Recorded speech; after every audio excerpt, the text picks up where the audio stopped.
നമസ്കാരം. ഇന്ന് ലോക ഹങ്കർ ഡേ, ലോക വിശപ്പ് ദിനം. എന്താണ് വിശപ്പ്? A feeling of discomfort and weakness due to lack of food. നമുക്കറിയാം, ലോക ജനസംഖ്യ 811 കോടിയിൽ നിൽക്കുകയാണ്. മനുഷ്യൻ ചന്ദ്രനിലും ഇനിയിപ്പോൾ ചൊവ്വയിലൊക്കെ പോകാൻ തുടങ്ങുകയാണ്.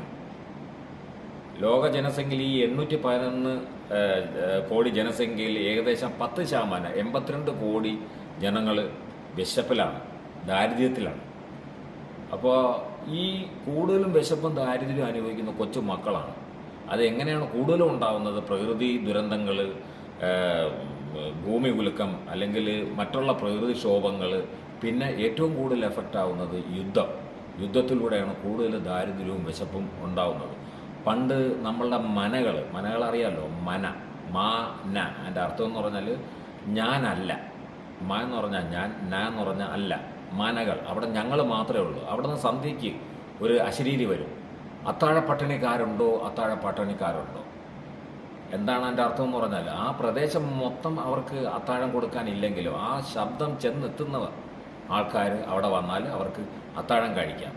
അതുപോലെ ആയിരിക്കണം നമ്മൾ ആ ശബ്ദം എത്തുന്നിടത്ത്, ആ ചുറ്റുവട്ടത്ത് ആരെങ്കിലും വിശന്ന് ഒരിക്കലും ഇരിക്കരുത്. യേശുക്രിസ്തു പറഞ്ഞിട്ടുണ്ട്, നിങ്ങൾ അയൽക്കാരനെ സ്നേഹിക്കുക. അയൽക്കാരനെ സ്നേഹിക്കുക എന്ന് പറഞ്ഞാൽ അതിൻ്റെ അർത്ഥം, നമ്മളൊരു അയൽക്കാരൻ ഒരിക്കലും നമ്മൾ അറിയാതെ വിശന്ന് ഇരിക്കരുത്. ഹ്യൂമാനിറ്റി ഇല്ലാത്ത ഭക്തി നമുക്ക് വേണ്ട. നമ്മളകം വളരുന്ന നന്മയാണ് എൻ്റെ ഒരു അഭിപ്രായത്തിൽ സ്പിരിച്വാലിറ്റി എന്ന് പറയുന്നത്.